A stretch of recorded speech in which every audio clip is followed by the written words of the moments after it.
अगस्त 2025 भुवनेश्वर के info valley zone में एक ऐसी फाइल अप्रूव होती है जिसके लिए इंडिया के टेक वर्ल्ड में कोई रेडी नहीं था। इंडिया की पहली commercial silicon carbide semiconductor chip factory बनने जा रही है, ना बेंगलुरु में ना गुजरात में, बल्कि ओडिशा के भुवनेश्वर में। अब सच बताइए, जब भी कोई भुवनेश्वर बोलता है तो आपके दिमाग में सबसे पहले क्या आता है? लिंगराज मंदिर की फोटो या फिर वो फेमस कलिंगा स्टेडियम जहां ओडिशा ने अकेले पूरा हॉकी वर्ल्ड कप स्पॉन्सर किया था? फेयर इनफ, टेंपल सिटी या स्पोर्ट्स कैपिटल यही हमारा परसेप्शन बन चुका है, एक ऐसी जगह जहां आईटी और सिलिकॉन चिप्स का क्या काम। लेकिन इन रियलिटी ये टेंपल सिटी ठीक वही चीज कॉपी कर रहा है जो चाइना के मेगा कैपिटल बीजिंग ने यूज की थी। देखिए, बीजिंग के पास 6 कॉन्सेंट्रिक रिंग रोड्स है, फिर भी वो दुनिया के टॉप 10 सबसे कंजेस्टेड शहरों में से एक है। इस ओवरक्राउडिंग को खत्म करने के लिए बीजिंग अपने आउटर एरिया में टोंगजू नाम की एक मैसिव स्मार्ट सैटेलाइट सिटी बनाने जा रहा है, जहां वो अपने 5 लाख लोगों को शिफ्ट कर सके। और एग्जैक्टली यही मूव अब भुवनेश्वर चल रहा है।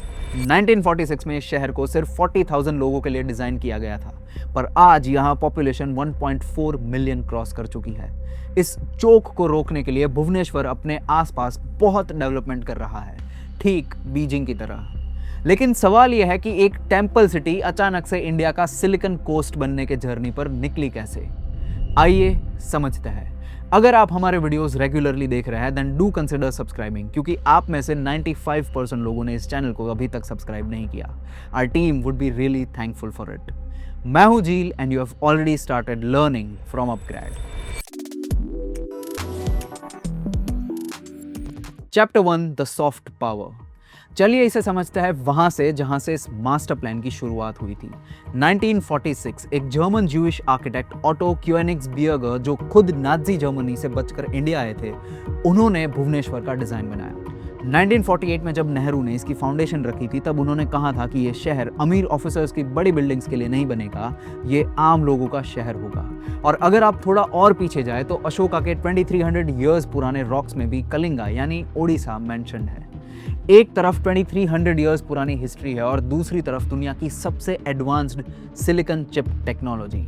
यही कॉन्ट्रास्ट इस सिटी को इंडिया की सबसे इंटरेस्टिंग केस स्टडी बनाता है।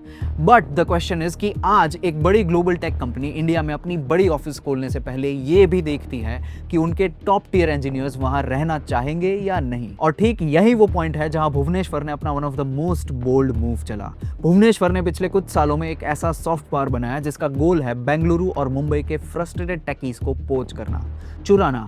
इनकी आमा बस सर्विस को 2022 में यूएन अवार्ड मिला था, और ये अवार्ड सिर्फ गुड गवर्नेंस की वजह से नहीं था। Safe seating, real time tracking और डिजिटल टिकटिंग, इस शहर ने पब्लिक ट्रांजिट को इतना फिक्स कर दिया है कि आज डेली ऑलमोस्ट 3.5 लाख लोग इससे ट्रैवल करते हैं, जबकि दिल्ली और मुंबई जैसे मेट्रोज आज भी अपने डेली ट्रांजिट नाइटमेयर से लड़ रहे हैं। फिर आता है इनका स्पोर्ट्स कार्ड। जब पूरा इंडिया कंप्लीटली क्रिकेट के पीछे भाग रहा था और है भी, तब ओडिशा गवर्नमेंट अकेली ऐसी स्टेट बन गई जिन्होंने साइलेंटली नेशनल मेंस और वुमेन्स हॉकी टीम्स को ऑफिशियली स्पॉन्सर कर दिया। इंडिया की पहली फीफा टैलेंट एकेडमी यहीं बनी और अब एक 600 एकर्स की ग्लोबल स्पोर्ट्स सिटी तैयार हो रही है, जिसमें ओलंपिक स्टैंडर्ड स्टेडियम्स और अरीनाज होंगे। लेकिन ये सब सिर्फ मेडल्स जीतने के लिए नहीं बन रहा, ये एक kind of an HR strategy है। ये उन कंपनीज और इंजीनियर्स को एक मैसेज है कि ये शहर सिर्फ घिस कर काम करने के लिए नहीं बना, एक्चुअल जिंदगी जीने के लिए बनाया गया है। सस्ती जमीन लेकर रिंग रोड तो इंडिया का कोई भी शहर बना लेगा, लेकिन अगर आपके सीनियर सॉफ्टवेयर इंजीनियर्स डेली सुबह शाम 3-3 घंटे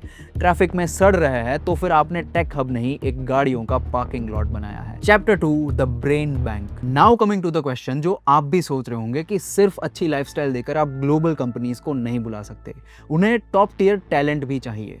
और यही है भुवनेश्वर का दूसरा मास्टर स्ट्रोक। आज इस शहर में आईआईटी, एम्स, नाइजर, निफ्ट, एक्सआईएमबी और केआईआईटी जैसे 33 हायर एजुकेशन इंस्टीट्यूशंस बन गए हैं। और स्टेट यहाँ नहीं रुका, अब एक स्पेशल इकोनॉमिक जोन भी बन रहा है जहाँ फॉरेन यूनिवर्सिटीज अपने कैंपसेस खोलेंगे। और जो गैप फ्रेशर्स और इंडस्ट्रीज के बीच रह जाता है उसको फिक्स कर रहा है इनका वर्ल्ड स्किल सेंटर। सिंगापुर के पार्टनरशिप में बना एक ऐसा इंस्टीट्यूशन जिसका प्लेसमेंट रेट ऑलमोस्ट 100% है। और इन सब के बीच यहाँ के स्टार्टअप इकोसिस्टम का भी एक ऐसा नंबर है जो आपको सरप्राइज कर देगा। भुवनेश्वर में इस वक्त 2200 से ज्यादा स्टार्टअप्स है और 35 इंक्यूबेटर्स एक्टिव है, पर उनमें से 42% स्टार्टअप्स विमेन लेड है। जरा सोचिए, इंडिया के बड़े टेक हब्स आज भी जेंडर डाइवर्सिटी पर सिर्फ बड़े बड़े सेमिनार्स कर रहे हैं और यहाँ एक टियर 2 सिटी में आधा tech ecosystem directly women led है। और इस सॉलिड फाउंडेशन के रियल वर्ल्ड रिजल्ट्स भी अब दिखना शुरू हो गए हैं। पिछले 4 सालों में 50 से ज्यादा नई आईटी कंपनीज भुवनेश्वर आई है। कॉग्निजेंट ने यहाँ अपना मेगा फैसिलिटी ओपन किया है जो 2 साल में 5000 लोगों को हायर करेगा। डेलॉयट, एक्सेंचर, PwC सब यहाँ अग्रेसिवली एक्सपांड कर रहे हैं। लेकिन एक हार्श रियलिटी बताऊं, मेगा कंपनीज ट्रेडिशनल डिग्रीज नहीं, अब सिर्फ फ्यूचर रेडी स्किल्स ढूंढ रही है, जैसे AI, डेटा साइंस और एडवांस्ड टेक मैनेजमेंट। अगर भुवनेश्वर एक पूरे स्टेट का टेक अपग्रेड कर सकता है तो आप भी अपने करियर को उन स्किल्स के साथ अपस्किल कर सकते हैं, और उस मिशन में अपग्रेड आपके साथ जुड़ा है। Check the link in description. एक डेकेड पहले तक ओडिशा का बेस्ट इंजीनियर जॉब्स ढूंढने के लिए बेंगलुरु या पुणे भागता था। आज वही टैलेंट वापस आ रहा है क्योंकि उन्हें मिल रहा है कम कम्यूट, सस्ते घर और वही मेट्रो वाली सैलरी। क्या आप भी मानते हैं ऐसा रिवर्स ब्रेन ड्रेन और भी टियर 2 सिटीज में होना चाहिए? Then comment agreed. Let's see कितने लोग इससे अग्री करते हैं। Chapter 3 the cheat code. अब आते हैं इस स्टोरी के सबसे बड़े ट्विस्ट पर, वो चीज जो ओडिशा को सिर्फ एक अच्छी सिटी से निकालकर एक ग्लोबल स्ट्रेटेजिक बेट बना दी है। आज बेंगलुरु और गुजरात जैसे स्टेट्स अभी भी ट्रेडिशनल सिलिकॉन चिप्स बनाने की रेस में भाग रहे हैं। वो ताइवान और साउथ कोरिया जैसी कंट्रीज को पकड़ने की कोशिश कर रहे हैं, जिनसे हम ऑलरेडी बहुत पीछे हैं। लेकिन भुवनेश्वर ने ये पूरी रेस ही स्किप कर दी है और उन्होंने एक चीट कोड यूज किया है। अगस्त 2025 में उन्होंने डायरेक्टली इंडिया की पहली commercial silicon carbide semiconductor fab approve करवा ली। RIR पावर इलेक्ट्रॉनिक्स इसे वहां के इन्फो वैली में 600 करोड़ में बना रही है और यूके की क्लासिक के साथ मिलकर एक सेकंड फैब भी लाइन में है। पर ये सिलिकॉन कार्बाइड होती क्या है? ये चिप्स, EV, सोलर इन्वर्टर्स और एडवांस्ड डिफेंस वेपन्स का ब्रेन है। ओडिशा ने आज एक ओल्ड हार्डवेयर को छोड़कर डायरेक्टली फ्यूचर के हार्डवेयर पर बेट लगा दी है और ये वही चीज है जो चाइना के शेंजन ने 1980s में की थी। एक एंकर सेक्टर पकड़ो, टैक्स ब्रेक्स दो और अप्रूवल्स इतने सिंपल कर दो कि पूरी ग्लोबल सप्लाई चेन वहां मैग्नेट की तरह है। ओडिशा ने भी एग्जैक्टली यही किया। मेगा प्रोजेक्ट्स को सीधा 50% तक की सब्सिडीज ऑफर की। रिजल्ट, जनवरी 2026 के उत्कर्ष ओडिशा समिट में 16 लाख करोड़ से ज्यादा के MOU साइन हो गए और इन सब प्रोमिसेस को फंड करने के लिए उनका डेट टू GDP रेशियो भी सिर्फ 13.2% है, इंडिया के किसी भी बड़े स्टेट से सबसे कम।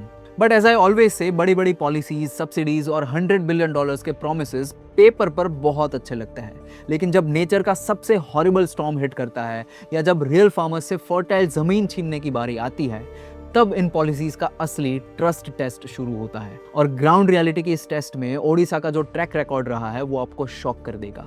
Chapter 4 the trust test. अब ओडिशा का कोस्ट तो अपने डेंजरस साइक्लोन्स के लिए फेमस है, तो फिर ग्लोबल कंपनीज अपने $1 बिलियन चिप फैब्स यहाँ क्यों लगा रही है, जबकि सेमीकंडक्टर फैब्स के लिए लोकेशन ही सबसे इंपॉर्टेंट होती है? इसका जवाब है ट्रस्ट।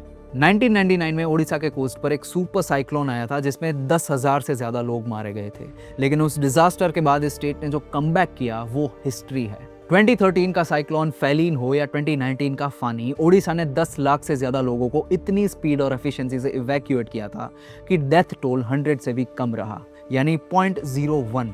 यूनाइटेड नेशंस ने खुद इसे पूरी दुनिया के लिए एक जीरो कैजुअलिटी मॉडल बताकर अवार्ड किया और यही वो सॉलिड ट्रस्ट है जिस पर ग्लोबल कैपिटल टिका हुआ है। $1 बिलियन इन्वेस्टर्स को पता है कि ये सिटी या state for that matter extreme crisis में पैनिक नहीं करता, परफॉर्म करता है। लेकिन यहाँ ठीक इसी कोस्ट की एक दूसरी सच्चाई भी है जो इतनी प्राउडफुल नहीं है।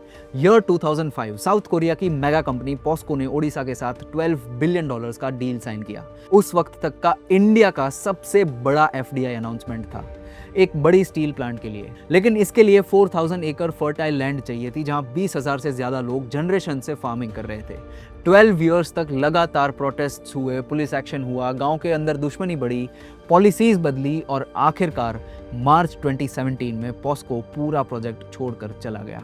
12 सालों की मेहनत, $12 बिलियन का प्रॉमिस और आउटपुट 0 टन स्टील। तो ये स्टेट की दो एक्सट्रीम सच्चाइयां हैं। एक तरफ वो गवर्नेंस है जो डिसिप्लिन्ड मैनर में गवर्न कर रहा है और दूसरी तरफ वही गवर्नमेंट है जिसका $12 बिलियन का सबसे बड़ा सपना लैंड डिस्प्यूट्स में दब गया। तो सवाल अब ओडिशा की कैपेबिलिटी पे नहीं है, वो प्रूव हो चुकी है। असली सवाल ये है कि जब इन नई चिप फैब्स और टेक कॉरिडोर्स के लिए जमीन लेने की बारी आएगी तो क्या ओडिशा वही साइक्लोन वाला डिसिप्लिन दिखा पाएगी? क्योंकि अगर इस बार गलती हुई तो स्टेक्स बहुत हाई है। What are your thoughts on this? बताइए कमेंट्स में। मैं हूं झील और अगर आपको ये वीडियो पसंद आया है तो इसको लाइक कीजिए और ऐसे ही और डीप डाइव्स के लिए subscribe to upGrad. Till then stay curious.